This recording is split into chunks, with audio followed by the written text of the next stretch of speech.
E para o nosso último painel, convido ao palco o senhor prático Sigberto Rodolfo Schenck Júnior, da Vitória Práticos, para apresentar sua palestra intitulada Gerenciamento e Análise de Risco em Acessos Náuticos. Bom dia, excelentíssimo almirante Érico Barbosa, excelentíssimo almirante Murilo Barbosa, demais oficiais, representantes da autoridade marítima aqui presentes, senhoras, senhoritas, senhores, bom dia, obrigado por estarem aqui ainda, né, para assistir a última apresentação do dia.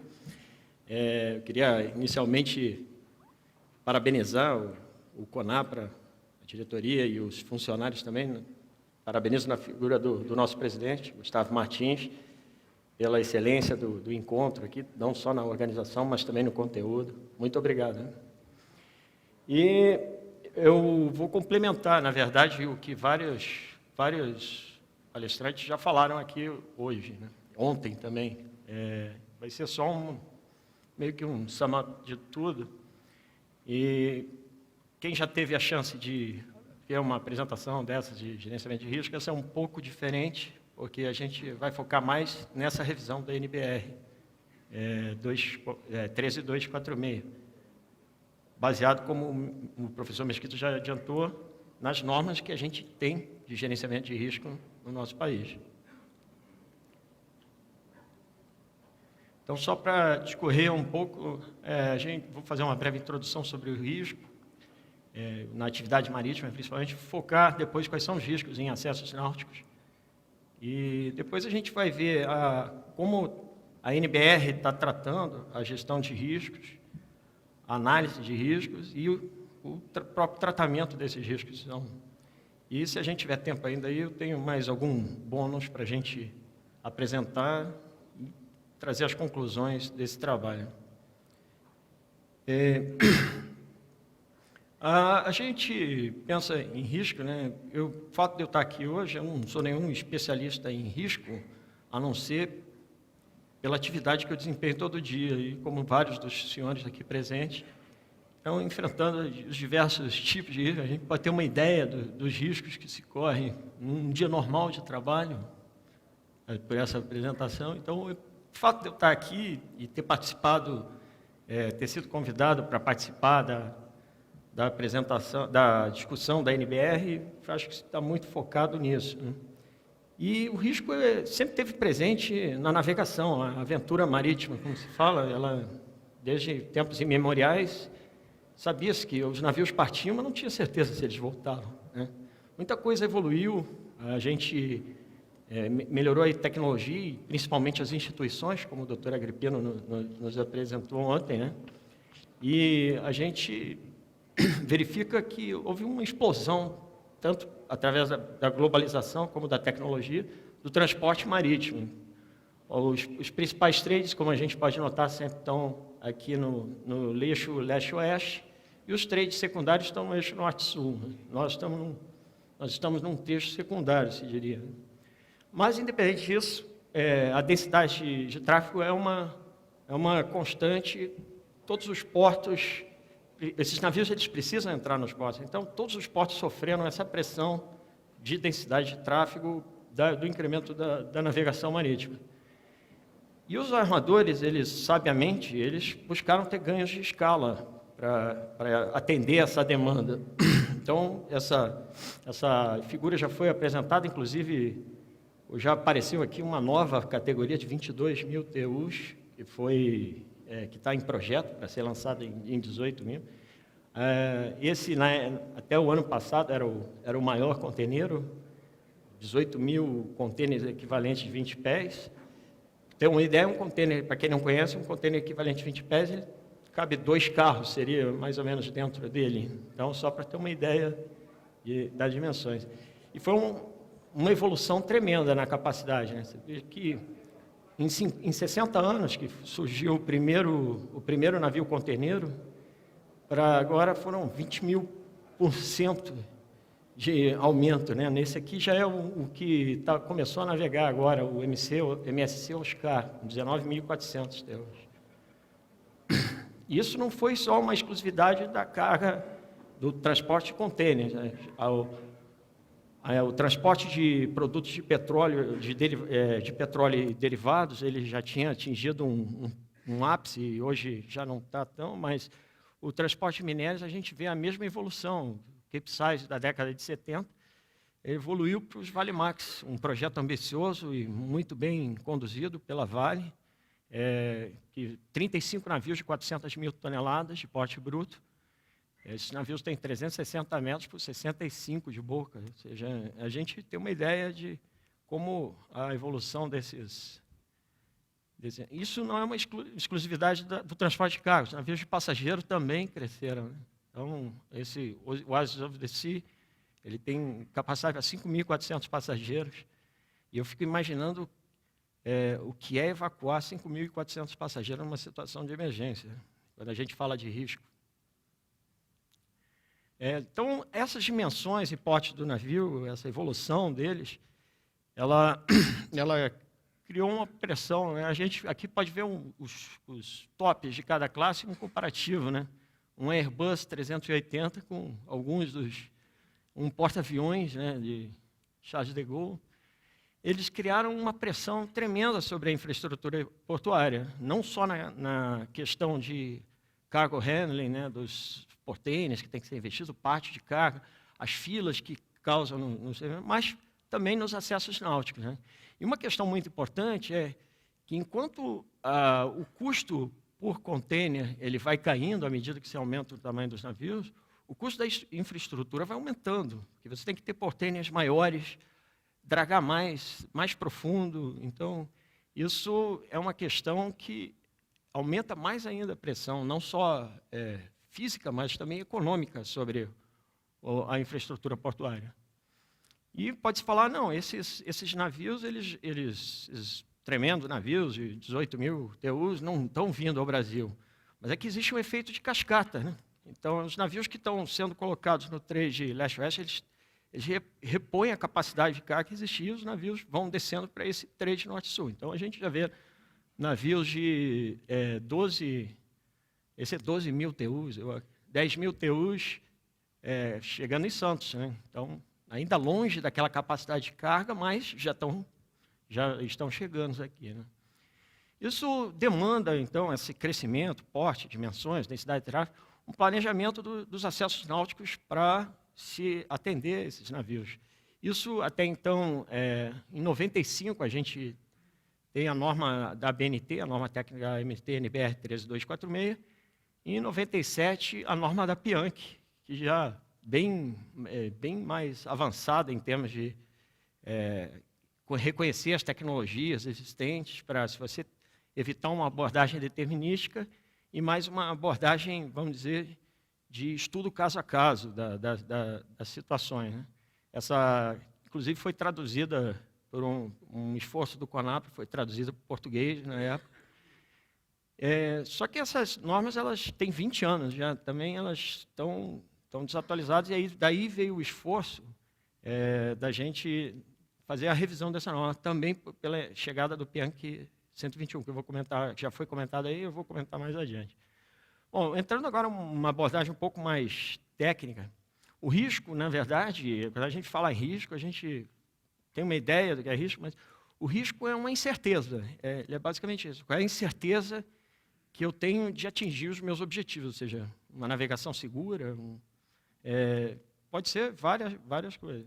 E ele é medido por duas dimensões, né? Probabilidade, frequência e as consequências ou impacto da sua materialização. Essas dois fatores de pressão, densidade de tráfego e dimensões dos navios, eles têm trabalhado muito aqui em cima dessa dimensão, da consequência e impacto. Não tanto na probabilidade de frequência, porque à medida que os navios vão crescendo, você tem mais tecnologia, mais recursos, mais tratamento de risco, mas a gente vai perceber que, como as consequências e impacto dos acidentes são maiores, o nível de risco acaba aumentando. O nível de risco é uma componente dessas duas dimensões. Ou seja, maiores danos, tanto ao navio quanto à carga ou a mesma a infraestrutura portuária, quando você tem um acidente, né? o que reflete, por exemplo, no seguro de casco e seguro da carga. Só para ter uma ideia, esse acidente aqui do Mole Comfort, um navio de 8.000 TEUs, metade da capacidade dos Tópios de hoje, né? Em 2013, ele partiu-se, 10 dias depois a parte da polpa afundou, e a parte da proa que estava sendo rebocada pegou fogo, também afundou. Esse acidente ele custou às seguradoras, está se custando ainda, porque ele não foi acertado, mas 66 milhões de dólares pelo navio e 400 milhões de dólares pela carga. Se fala em um navio de 19.000 TEUs, um impacto de $1 bilhão num acidente. Então, as consequências de um acidente com esses navios que estão aumentando de dimensões são extremamente graves, né? E tem a questão das externalidades, que muito bem colocou, já o doutor Agripino ontem comentou, que é essa imposição involuntária de custos, ou benefício, no caso das externalidades positivas, né? Efeitos negativos ou positivos, no caso das externalidades positivas, sobre terceiros, sem que eles tenham a oportunidade de impedir, de participar da discussão das coisas, né? Então, só para dar exemplos de externalidades, uma barcaça dessas, ela teve uma colisão no canal de Houston em março de 2014 e vazou 4.000 barris de óleo. Não é um vazamento tão grande, mas o canal ficou fechado por 3 dias. Mais de 100 tanques ficaram impedidos de movimentar, um prejuízo de dezenas de milhões de dólares para quem não estava envolvido naquele acidente.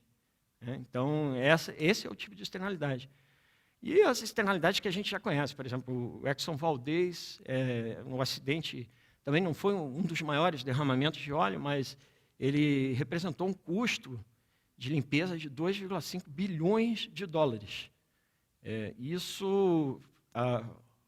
O governo americano conseguiu cobrar isso, repassar para a Exxon, mas e a Exxon, a sua seguradora, mas é só para ter uma ideia da dimensão das consequências, né? Então, entendido que existe risco na navegação, que ela não há incertezas, né? A gente precisa agora focar nos acessos náuticos. Quais são as principais incertezas e os riscos que a gente tem nos acessos náuticos? Então, já se falou várias aqui, meu papel fica bem fácil depois que se eu ser o último palestrante, porque todo mundo já falou. Então, as incertezas da situação, a gente pode imaginar uma coisa e ela ser outra lá. As informações disponíveis, a gente viu a questão do levantamento hidrográfico, muito bem apresentado pelo comandante Médici Barro. As incertezas estatísticas que você tem nessas informações todas, elas podem valer, depois eu vou falar um pouco mais, mas o levantamento estatístico temporal nem sempre é um reflexo da realidade. É isso que... E as incertezas do modelo operacional em uso, né? Ou seja, às vezes você está usando um modelo para testar aquele canal e ele não é bem a realidade, ele tem incertezas, né? Então, tudo isso tem que ser levado em conta. Por isso, a gente já foi comentado que a revisão da NBR 13246 está em andamento. E o que ela pensava em relação a essas incertezas? Nada, né? Era para ela, uma vez que você planejou, aquilo vai acontecer, ou seja, sombra, água fresca. Por isso que ela era conservadora também, ela era muito conservadora e o pessoal reclamava muito, os usuários, os portos, reclamavam muito desse conservadorismo, mas tinha que ser assim, porque ele não tratava incerteza nenhuma, então ele tinha que ser extremamente conservador. Já o PIAN, que como foi comentado, a ANTAC é signatária, o Brasil é signatário e a ANTAC é representante lá no PIAN, ele apresentou no ano passado esse reporte 121, em que ele já levantou várias dessas questões. Então, a gestão de risco e a análise de risco, né, os tipos de incidentes marítimos, as metodologias, um método simplificado, as questões de treinamento, regras operacionais e auxílios à navegação, muito bem apresentado também aqui pelo comandante Jansen, né? Então, dando uma olhada aqui, o que significa, né, por que é importante, né, essa análise? Para garantir a utilização segura do canal projetado. E aqui ele define quais são as 3 principais dimensões em que há preocupação de se alcançar de se gerenciar esse risco, né? O risco à vida, os danos ao meio ambiente marinho e a potencial perda comercial de um porto. No caso, o foco, né, muitas vezes se preocupa com a carga, o navio, mas o porto, às vezes, ele pode sofrer muito mais com um acidente do que o próprio navio. Então, acidentes, como já foi comentado, é aqueles que envolvem consequências negativas à vida humana, ao meio ambiente, à operação econômica do porto ou do navio, né? Às vezes, um ou outro ou ambos. Esse aqui, o Hege Osaka, foi agora ano passado, foi uma varação, tecnicamente falando, o prático, ao saber que o navio estava afundando, para não impedir o canal, ele varou numa área rasa e o navio foi recuperado. Ele estava com 30 milhões de libras em carros da Land Rover, Jaguar, e grande parte foi recuperado, muitos deram perda, mas a grande parte foi recuperada. Os tipos de acidentes que a gente tem, os abalroamentos, que são as colisões, que são nome técnico para uma colisão entre navios, quando dois navios entram em contato entre si, são abalroamentos. O encalhe, que é quando um navio entra em contato com o fundo, e aí ele pode ficar encalhado, não navegar, mas perder a navegabilidade dele, ou ele pode apenas tocar o fundo e continuar navegando. Isso é um outro risco que pode acontecer, outro acidente que pode acontecer. E colisões, que é quando os navios colidem com outras estruturas fixas, e pontes, cais, carregadores de carga, enfim. E os naufrágios, é uma coisa que não acontece, menos frequente, mas tem um tremendo impacto nos acessos náuticos. Por exemplo, aqui o Vicunha teve um acidente, explodiu, afundou no cais. Então, esse cais ficou inutilizado por meses, até a remoção do cais. Eu não sei quanto tempo levou, só de curiosidade. Foi 12, né? Quanto tempo levou a remoção do casco do Vicunha? Então, é 1 mês e meio sem o terminal, sem poder operar o terminal, fora os danos que têm que ser recuperados, né? Ou seja, a gente percebe que esses acidentes eles não ocorrem por uma razão única, né? Eles são resultado de uma cadeia de eventos. E esses riscos eles podem formar o que se chama um cenário de risco. Às vezes você tem pequenos riscos que vão se somando e eles se transformam num acidente. Então é importante tratar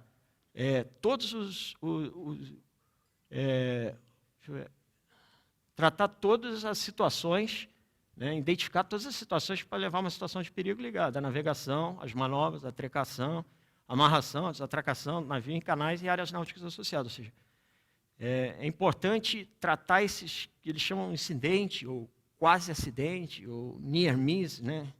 Que aqui por 1 metro ali, então não aconteceu nada.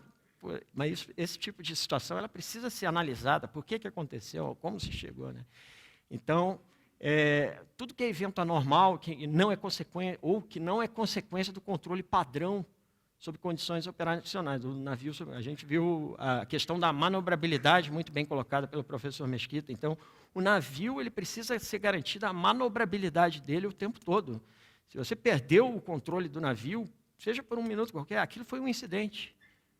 E aí a gente vai ver alguns fatores aqui que são causadores desses incidentes. Por exemplo, falhas nos equipamentos do navio, como propulsão, leme. Você consegue botar para rodar aí o filme?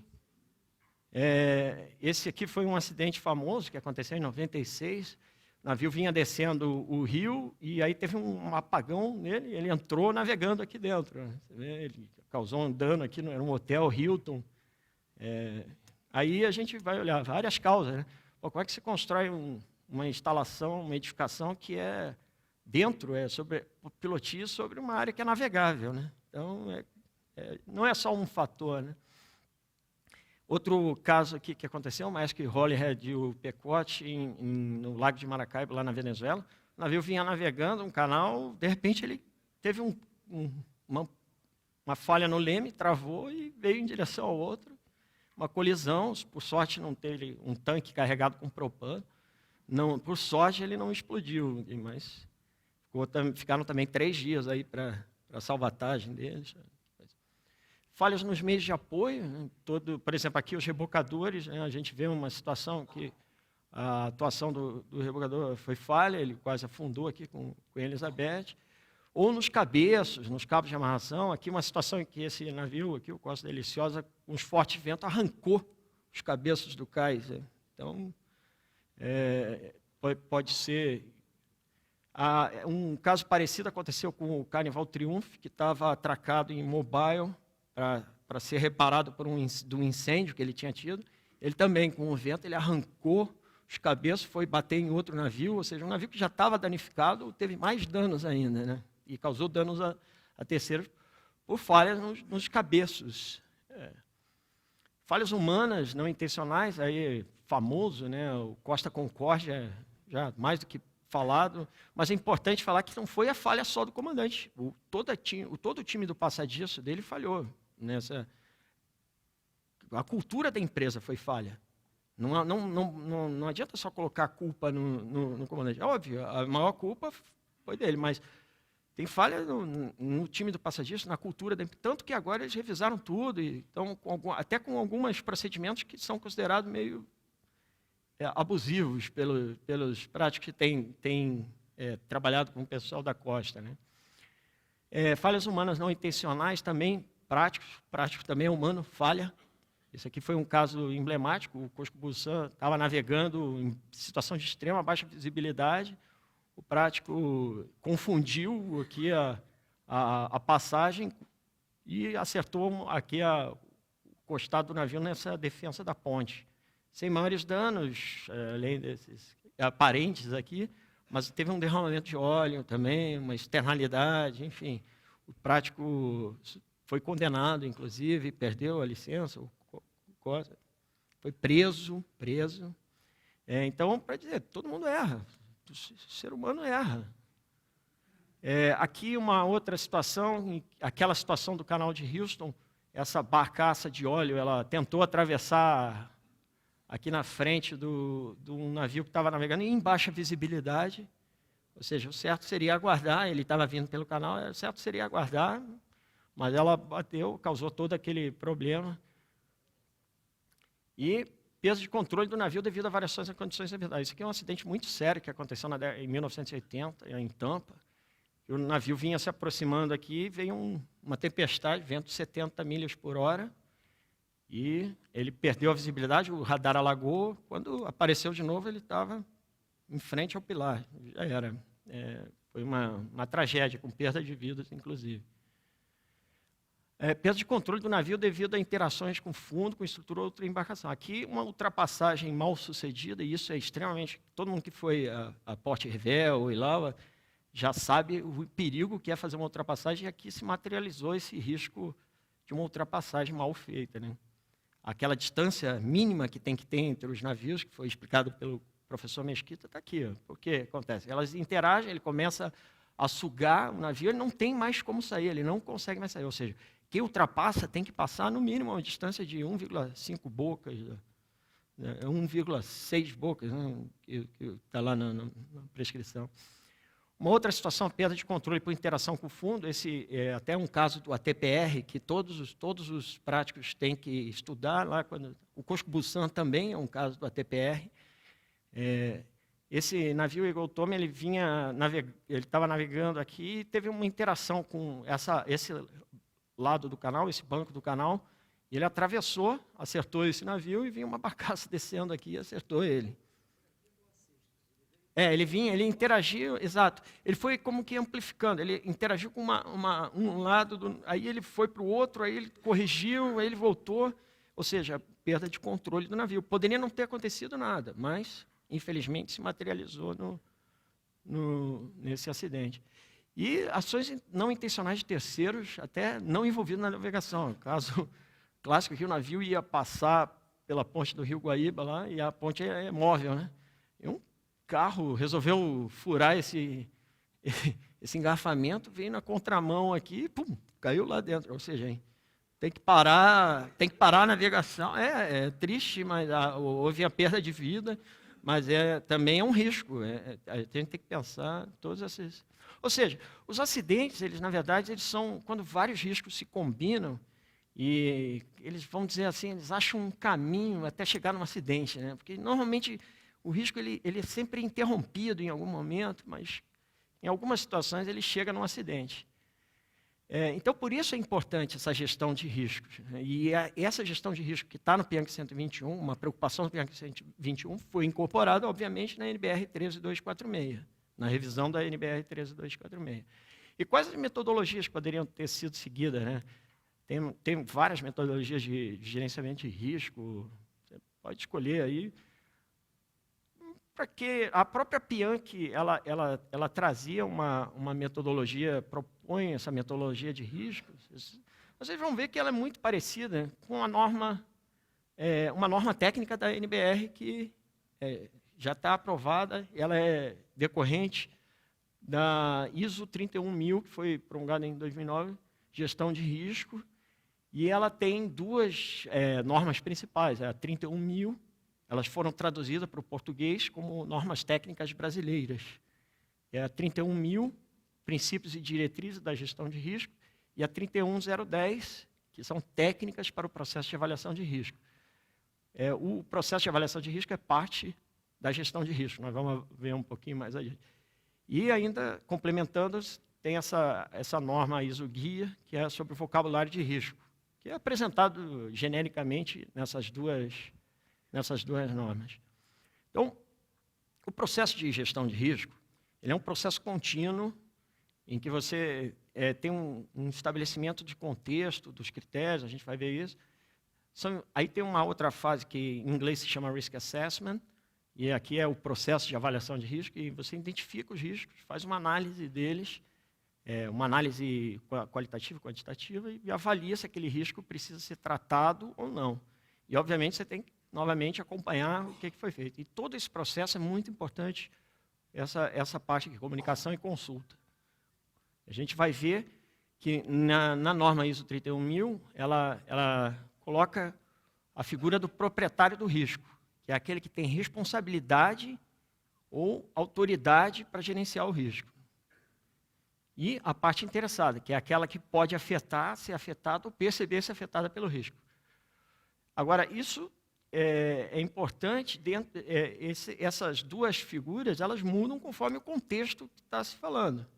Isso é extremamente crítico. Por exemplo, se você fala num contexto da segurança do tráfego aquaviário geral, a Lei Complementar 97 estabelece quem é o proprietário do risco. Cabe a segurança da navegação aquaviária é competência do comandante da Marinha como autoridade marítima. Se você desce um nível a mais nesse contexto, dentro daquele complexo, de um determinado complexo portuário, a autoridade portuária é a proprietária desse risco, porque cabe à administração do porto, segundo a Lei 12.815, né, sob a coordenação da autoridade marítima, e aí ela é meio corresponsável nessa situação, estabelecer e divulgar o calado máximo, o porte bruto máximo, dimensões máximas, enfim, todos o que vai frequentar aquilo. Isso é uma decisão estratégica. Né? Isso, uma vez que você toma essa decisão, e essa aqui, essa decisão ela tem que ser baseada em critérios de aceitação de risco. A gente não está muito acostumado com isso. É sempre vamos dizer assim, uma coisa qualitativa, mas em outros países isso é levado muito a sério. Por exemplo, essa regra RON aqui, ela define exatamente qual é a critério de aceitação de risco. Ela quer que calcule se aquele risco está menor do que esse índice de aceitação. Por exemplo, custo das perdas sobre investimento, enfim. A possibilidade de perda de vidas humanas, qual o risco de dano. Mas não é muito a nossa cultura. A gente tem uma cultura mais qualitativa. Né? Então, uma vez passada essa decisão estratégica, né, você vem ao serviço, vamos pensar aqui no contexto da operacionalização. O serviço de praticagem vai ser o responsável, né, pelas atividades profissionais de assessoria ao comandante, por força de peculiaridades locais que dificultem a livre e segura movimentação. Será executado por práticos devidamente habilitados. Né? atividade essencial que deve estar permanentemente disponível. Lei Alesta, né, muito famosa aqui, conhecida, que não chegou. Ou seja, um exemplo perfeito que a gente teve foi o C3OT, como o proprietário de risco lidou com essa situação. Onde ele achou que havia risco, ele assumiu. Eu sou proprietário de risco. Não importa que, na operacionalização, eu sou proprietário de risco. Eu não sou proprietário do risco de direito, mas, de fato, eu tenho isso. E, por fim, você tem um prático lá na faina dele, ele tem que assessorar o comandante, né, e manter a comunicação com outras embarcações em trânsito na ZP. Isso é muito importante, porque, às vezes, se preocupa, o prático, como se fala, é um homem com um radinho de VHF, né? Mas ele não está preocupado só com a manobra dele, ele está preocupado com todo o tráfego. Ele tem várias interações, a gente já viu o perigo, né, de cruzamentos, ultrapassagens principalmente, ou seja, tem que ter um trabalho de equipe na navegação, nos acessos náuticos, especialmente onde a densidade do tráfego é elevada, que é o caso de Santos. Outros portos também, mas especificamente Santos, ele sofre desse problema, desse risco. E aí foi falado nas isenções de praticagem, né, um exemplo aqui, como os proprietários de risco tratam essa situação, um estudo que foi feito na Europa em 2012 pela PwC. Então, vários, eles dizem, tudo bem, vai ter isenção de praticagem nessa situação. Está especificando exatamente quais os tamanhos de navios, quais as situações de que pode ter isenção de praticagem. Eu vou até comentar um pouquinho mais depois. Outra questão importante que a ISO 31000 traz é a consulta a partes interessadas, ou seja, não é porque a parte interessada ela não é proprietária do risco, que ela não deve ser consultada. Por quê? Porque, às vezes, uma parte interessada ela tem uma percepção diferente do risco. A autoridade portuária está lá no gabinete, pode perceber o risco de uma forma, mas quem está, por exemplo, o pessoal que está no cais, o prático, ele pode perceber de outra. Então, é importante ser consultada essa coisa. E necessita, obviamente, uma abertura para isso, não adianta. Agora, é importante que ela é um apoio à decisão, não é uma decisão em conjunto. O proprietário de risco é que tem que decidir e assumir as consequências por essa decisão. O que a parte interessada faz é assessorar, né, como o caso que a praticagem assessora a autoridade marítima nas questões de segurança da navegação. E, na maior parte das vezes, a praticagem é consultada, pelo menos pela autoridade marítima, nessas questões. Né? O grande perigo é você não identificar riscos. Né? Então, às vezes, quem está lá está na melhor intenção, mas não identifica o risco. E é importante a parte interessada exatamente por isso. Bom, e como é que a gente faria, então, a análise de risco, né? O Risk Assessment na NBR, né? Ou seja, eu já tinha adiantado aqui que a análise de risco é esse miolo aqui, né? Aqui você faz a identificação, a análise e a avaliação do risco. Essas três, elas estão tratadas no PIANC por uma matriz simplificada qualitativa que é muito empregada para o projeto conceitual.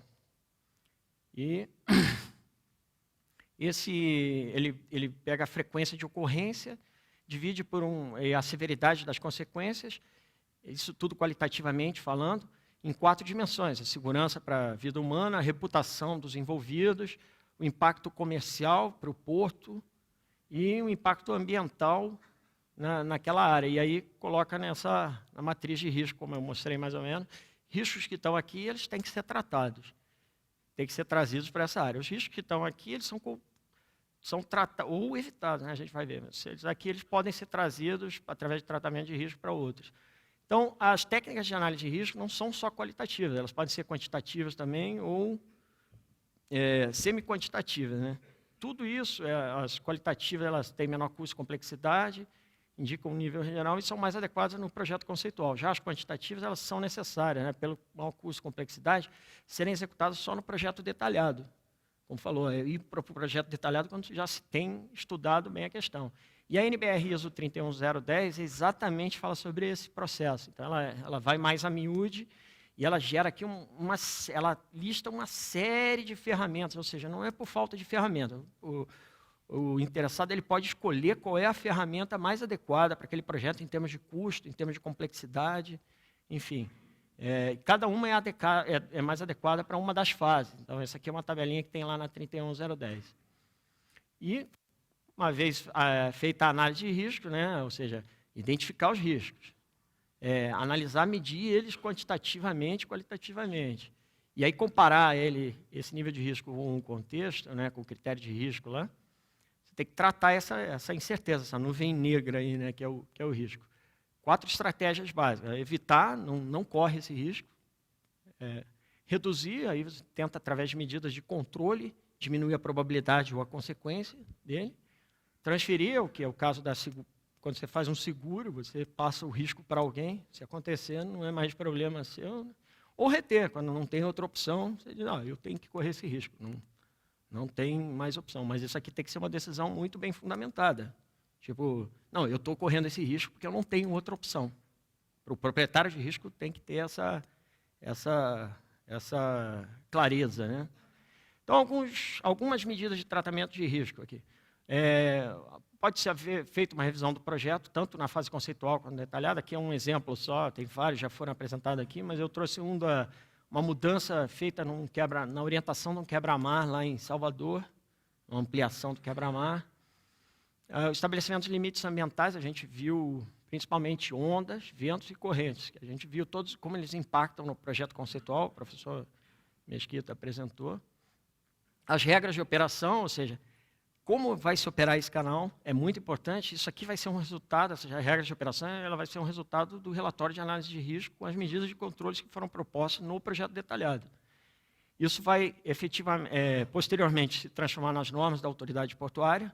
Eu tenho um exemplo clássico lá, foi isso exatamente na questão dos Vale-Max, para atracar em Tubarão. Né?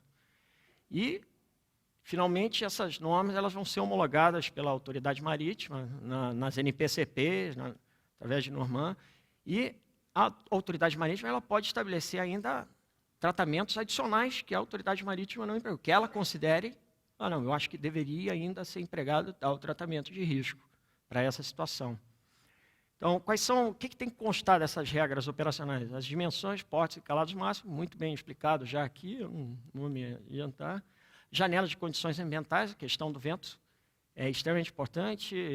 Esse aqui foi o caso que eu comentei do Carnaval Triunfo, que ele soltou lá, veio bater aqui no navio. A questão da ondulação também foi bem explicada, não preciso explicar mais porquê. E as janelas de corrente. Pode estabelecer que tem que se esperar uma situação favorável de corrente de maré para ocorrer. Aqui, o limite de visibilidade é outra preocupação, e aí eu agradeço a gentil sessão do trabalho artístico, que eu achei que ficou sensacional, mostrando ao público o que é uma dificuldade num limite, quando você tem um limite de visibilidade, que é uma navegação radar completamente. O radar ele não tem a mesma precisão de navegação visual, a gente vai ver aqui. Navegação visual é um meio primordial para a navegação em águas restritas. Não adianta falar avanços tecnológicos, o visual ainda é extremamente importante. E, eventualmente, pode-se achar que é necessário também restringir essas operações ao período diurno. Regras de tráfego, é óbvio que tem lugares que pode cruzar, lugares que não pode cruzar, não pode ultrapassar, só pode ser um navio, então isso aí tudo tem que ser definido do projeto, a partir do projeto detalhado. Eventualmente pode-se estabelecer esquemas de separação de tráfego, que é uma organização formal do tráfego, né? Então só entra cruza em perpendicular, só entra aqui. Pode-se estabelecer, como a gente viu, a quantidade, tipo, potência dos rebocadores que são necessários na manobra, aqui puxando a sardinha lá para o nosso lado também, a manobra do Vale-Max, que é feita com 5 rebocadores, normalmente 6 em condições ambientais mais diversas. O uso compulsório de rebocadores de escolta. Aqui a gente tem que entender que esse rebocador ele tem 60 toneladas de bola de pool, mas quando ele trabalha nesse modo indireto, ele pode gerar até 170 toneladas aqui. E atuando na polpa, ele é como se fosse um tremendo leme para você se opor a situações de emergência, etc. E, obviamente, os serviços praticáveis. Está na norma, está no PIANC, a gente sabe que o prático, não só ele tem o conhecimento da área, da legislação, das peculiaridades locais, dos equipamentos que estão lá envolvidos, como ele conhece manobra de navio. Então, o comandante ele pode manobrar super bem o navio dele, mas ele não tem, a não ser que ele seja esteja frequentemente naquela região, ele não tem o conhecimento local da situação, né? E essa habilidade de manobra e o conhecimento local, ela é extremamente útil na participação em simulações. Aqui foi um exemplo, a Portonave, né, em 2009, fez um estudo que agora já está efetivado lá, já está entrando com navios desse tamanho lá. Então, se viu a necessidade de alargar o canal, viu a necessidade de fazer uns procedimentos, usar mais rebocadores. Então, é extremamente útil essa participação, né? É importante notar que os práticos variam de um para outro, né? Então, esses que participam nas simulações, eles podem ter um viés, pode ser um prático que participa porque é o mais experiente, ou então pode ser um prático que participa porque é o que mais gosta de tecnologia. E a gente tem essa variabilidade, e é importante levar isso em conta também no tratamento de riscos, tá? E uma questão que tem surgido ultimamente, dada a exiguidade, por exemplo, quando você tem uma situação extremamente limite, o prático tem que estar extremamente focado no que ele na atividade que ele está exercendo, e ele tem que fazer isso visualmente. Só que ele tem que estar lá comunicando, e aí tem outras demandas, demanda de comunicação, tráfego, né? E aí a gente tem começado a empregar muito, e a figura do prático auxiliar, que ele não só assume essas atividades subsidiárias, como ele também agrega um conhecimento maior através do uso de equipamentos de posicionamento eletrônico.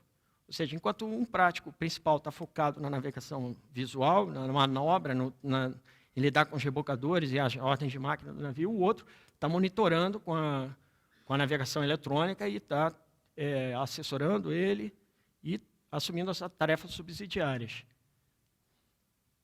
Outra questão importante em relação aos práticos e o planejamento dos acessos náuticos é que o embarque dos práticos tem que se dar nas piores condições possíveis em que o porto ainda opere. Então, a gente já viu em vários dos filmes que estão passando por aqui, é uma atividade que tem um risco tremendo. Aí eu diria o seguinte: o maior risco do prático, e os senhores vão concordar, é embarcar e desembarcar do navio. Esse é o nosso maior risco. E, para isso, algumas vezes é necessário que o navio tenha uma área de manobra para fazer uma sombra. A gente pode perceber aqui como ele está guinando, esse navio-tanque, ele está guinando, como ele cria uma área de remanso aqui que facilita o embarque do prático. Então, é importante ter essa área, não ter navios fundeados próximo do ponto de embarque de prático, exatamente para poder fazer esse tipo de operação. E o ponto de embarque de prático ele também tem que ser a uma distância suficiente que permita o MPX, o intercâmbio de informações entre o prático e o comandante do navio. Ou seja, tem que dar tempo de trocar informações, tanto o conhecimento local do prático, mostrando o plano de manobra que vai ser realizado, como do comandante com relação às condições do navio. Outra coisa extremamente importante, que às vezes é um pouco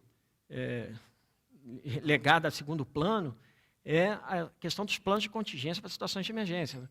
Aí um navio chega numa situação de emergência, o prático tem que ir a bordo para atender aquela situação e não tem um plano. Então, ele chega com um navio que está em emergência, entra, e aí? Vai se fazer o quê com aquele navio?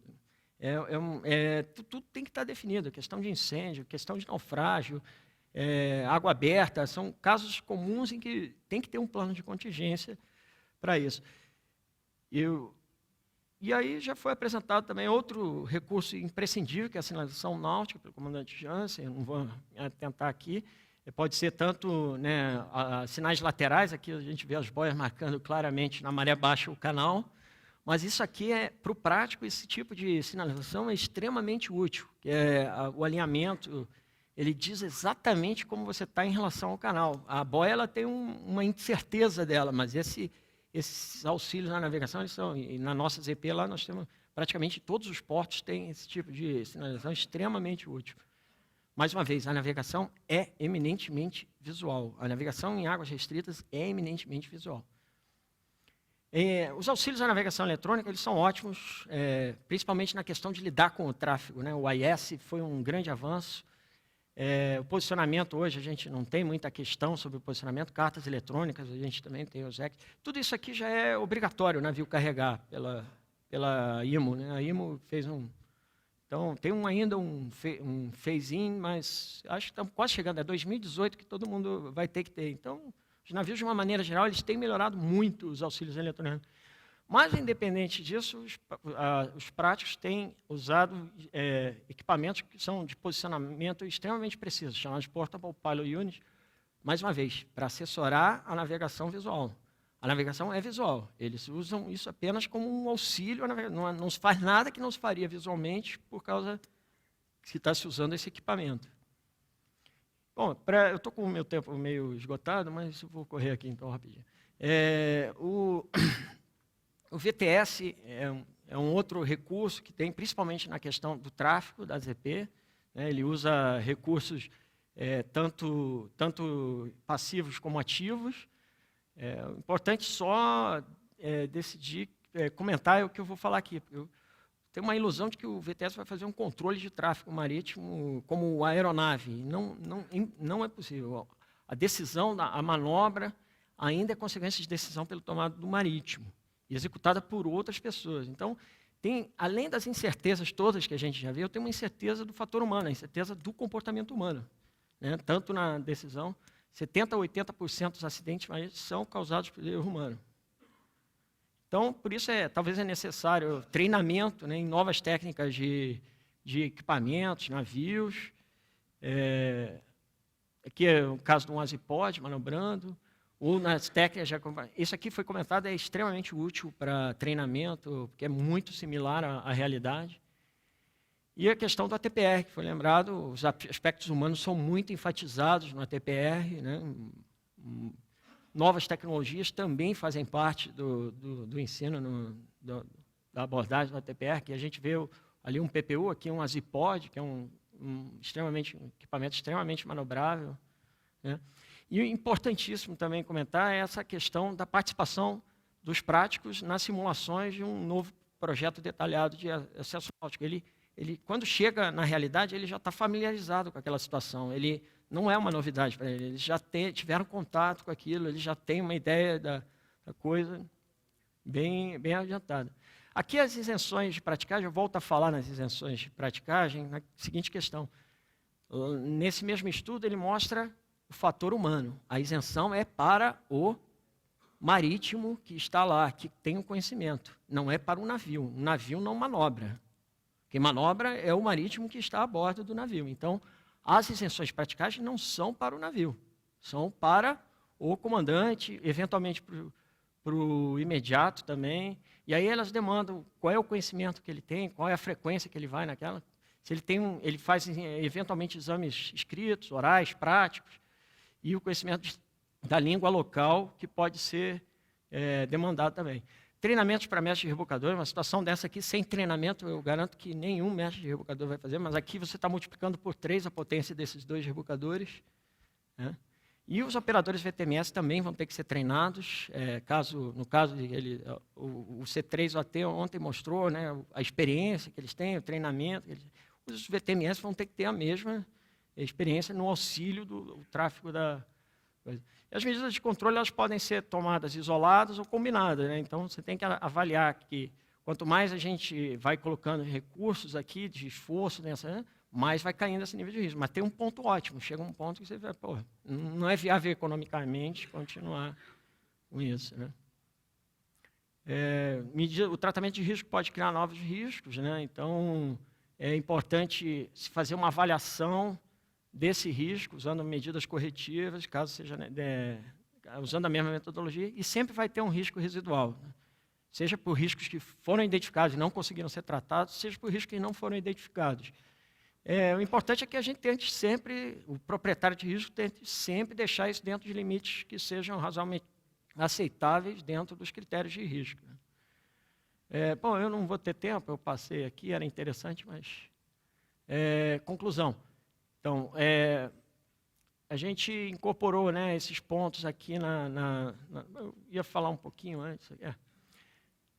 Esses pontos aqui foram incorporados na norma NBR, só para o processo, a terminologia de gestão de acordo com a ISO 31000, a ferramenta de matriz simplificada para o projeto conceitual que veio do PIANC 121, as ferramentas adicionais de análise de risco para o projeto detalhado, estão todas listadas na BNT 31010, ou seja, a gente não repetiu aqui, porque tem uma norma técnica que estabelece, e foi feita uma listagem ampliada, mas não exaustiva, das medidas de controle para esse tratamento de risco. Ou seja, existem outras, a gente só tentou facilitar o raciocínio de quem vai fazer esse gerenciamento de risco.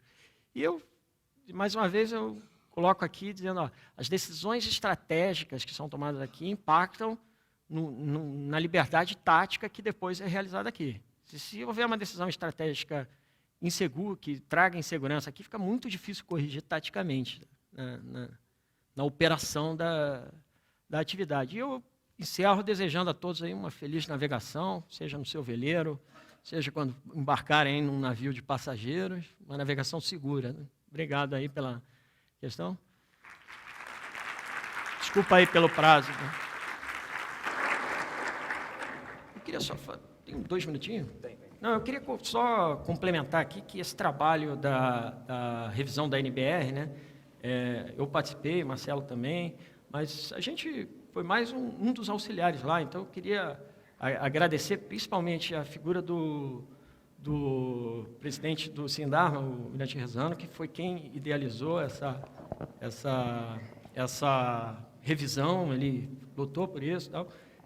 Particularmente ao Mesquita, que foi o secretário e teve o maior trabalho de trazer tudo.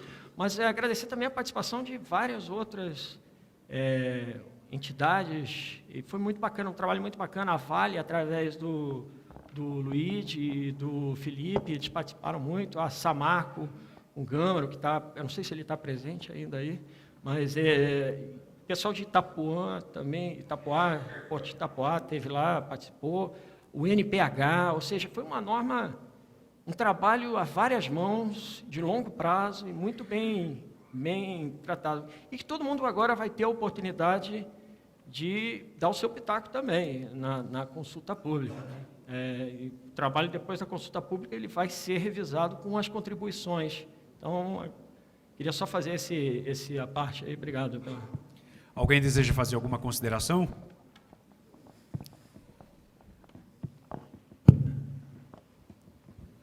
Bom dia, Luiz Antônio, do ZP15, Rio de Janeiro. Parabéns pela sua palestra, Schenck. Tenho certeza que cada frase ali colocada tem um peso muito específico, muito grande, e contém uma série de informações que vão muito além de uma frase meramente colocada no PowerPoint.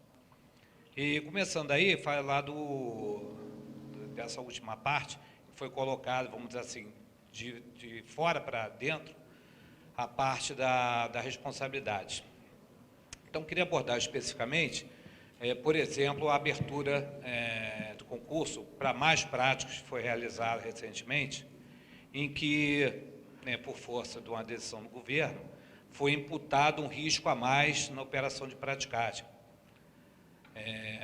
E esse risco, vamos dizer assim, existe a partir da chegada, exatamente na manobra, quando a intuição, a experiência vai ficar prejudicada, exatamente porque esse pessoal não vai ter a mesma expertise que os práticos de passado tinham.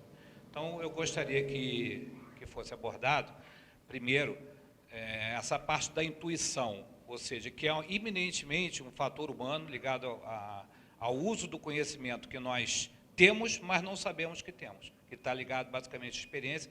Como ficaria isso nesse ambiente, com cada vez uma quantidade de manobras menores e com a quantidade maior de prática?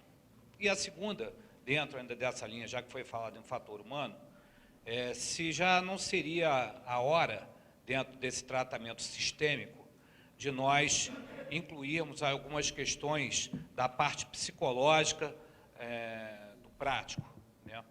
por exemplo, nós tivemos aí o doutor Agripino falando das inseguranças jurídicas e de regulação. Também posso citar o caso que foi dado logo na primeira palestra, em que a Débora mencionou que ela, para não se sentir mais frágil, ela se submetia a um risco maior para, vamos dizer assim, não deixar pegar ou não ficar com uma fama, que é uma questão eminentemente psicológica, e existem várias. Apenas fazendo um paralelo, na Marinha do Brasil, há algum tempo, isso já é tratado através de gestão de risco operacional, com inspeções, com psicólogos de aviação. Eu pergunto para todos se já não seria a hora de nós, dentro da mitigação de riscos causados por nós mesmos e por outras decisões, da gente adotar algo nesse sentido. Obrigado aí pelas perguntas. Começando pela segunda, que eu acho que é mais complicada um pouquinho. Ali eu coloquei 70% a 80% dos acidentes são decorrentes de erro humano. Ou seja, esses fatores psicológicos que você comentou são extremamente importantes. Eu acho que o ATPR ele tem tratado muito dessa questão dentro do limite de tempo que, obviamente, é possível, né? Mas eu acho muito boa a abordagem do ATPR. São colocadas situações extremas em que você tem um comandante pressionando o prático, você tem uma situação em que o prático é colocado na fogueira, né? Então, eu acho bacana isso. Agora, eu concordo com o Diego, eu acho assim, a gente tem vários aviadores, né, hoje, práticos. Eu acho que esse know-how da aviação, ele podia muito bem ser trazido para a praticagem, ser discutido no conselho técnico do CONAPRA, discutido os prós, os contras. Eu vejo isso acontecendo na Austrália muito, o pessoal da Austrália, né, você que está lá na IMPA, né, Ricardo? O pessoal discute muito essa questão de trazer obviamente com as adaptações necessárias, que um navio não é um avião, friso isso, né? Então é isso, eu acho que o fator humano é essencial, e é por isso que é importante não só alguém que saiba manobrar o seu navio, mas que saiba interagir com todos os outros que estão manobrando naquela área, porque os acessos são restritos, e a gente viu a consequência de uma ultrapassagem mal sucedida ali, mal combinada, né? Esqueci de comentar, aquele naviozinho pequeno, perda total. A seguradora teve que dar perda total nele. Então, é isso. Não sei se eu respondi a sua pergunta. E a primeira, desculpa, eu esqueci. Da parte da intuição, a perda da intuição. Ah, sim. Falta de experiência. Exato. Com esse excesso prático que foi provido Exato. por esse tal governo. Eu vejo da seguinte forma, a atividade de praticagem, ela é prática. Você aprende, você se torna um prático na prática. Você não forma um prático, como você falou, no simulador, não forma ele num porte-revel, não forma ele numa academia, você tem que botar ele manobrando. Primeiro ele vai acompanhar, o treinamento é assim, ele vai acompanhar por um tempo, olhar, ver, ter uma noção da área, ter uma noção de como é que é a manobra. Depois ele vai começar a fazer sob supervisão. Depois ele vai começar a fazer a manobra bem orientada. Daqui a pouco ele vai ter um pouco mais de liberdade, vai ter o feedback do que ele fez certo, do que ele fez errado. É extremamente importante esse. E depois, ele tem que manter uma proficiência disso. Então, tem que se ter um número mínimo de manobras. Eu ouvi que tem algumas manobras lá na Bacia Amazônica, por exemplo, que só ocorre uma vez por ano. O prático vai uma vez por ano, né? Ou menos. Eu não estou certo? Menos até.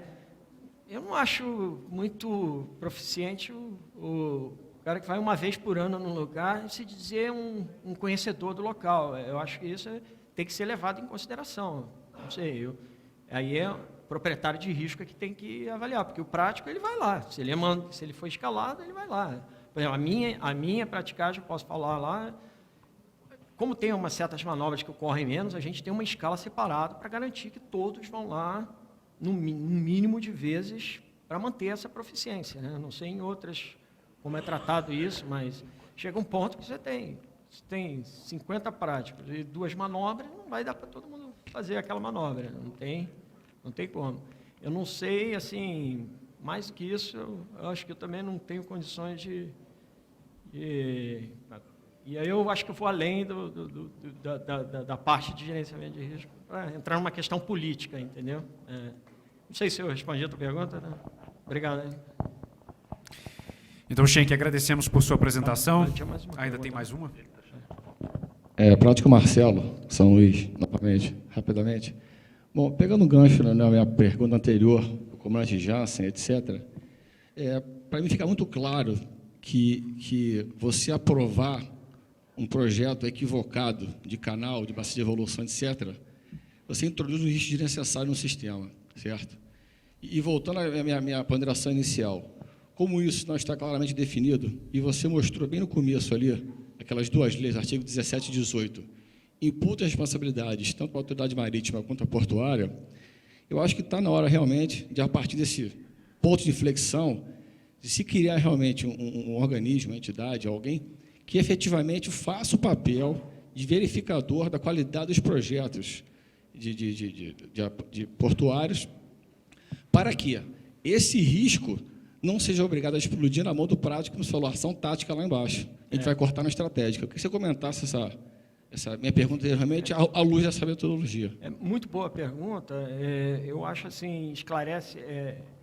aqui a gente teve dois exemplos. Aquele artigo da Lei 12.815, ela tem várias atribuições da autoridade marítima sob coordenação da autoridade portuária sob coordenação da autoridade marítima. Dois deles foram brilhantemente abordados aqui hoje, que é estabelecimento e manutenção de sinalização náutica, que foi apresentado hoje pelo comandante Jansen, e está totalmente esse processo. Eu não estou falando das questões técnicas, as questões técnicas, elas estão lá, tem o IALA, eu não me lembro mais, eu agora esqueci, mas tem as publicações da IALA que dizem, mas como é o processo? Como é que um projeto de sinalização, ele surge, ele é comentado pelas partes e ele é aprovado, né? Isso está perfeito. Norman 17, a autoridade marítima definiu como se dá esse processo. A questão dos levantamentos batimétricos, a gente viu ali que o estabelecimento de calado deve se dar baseado nos levantamentos batimétricos efetuados pela autoridade portuária. E aí entra a Norman 25, né, que brilhantemente também define tudo lá, define os critérios, define... não tem dúvida, ela diz como deve ser o processo, para quem deve enviar, qual é o prazo, enfim, esse processual que é importante. Até para VTS já tem uma Norman 26, a gente ainda não tem VTS, já tem uma Norman dizendo como é que tem que se dar, eu acho perfeito. Quando se trata disso tudo que a gente falou hoje, da NBR 13246, eu acho que está quicando há muito tempo. A bola está quicando há muito tempo. Assim, eu lembro, o comandante Marcelo, né, era comandante do CIAGA, eu ia lá, conversava com o Mesquita e falava, a gente precisa convencer que esse processo ele tem que ser organizado, né? Então, foi em 2005, né, comandante?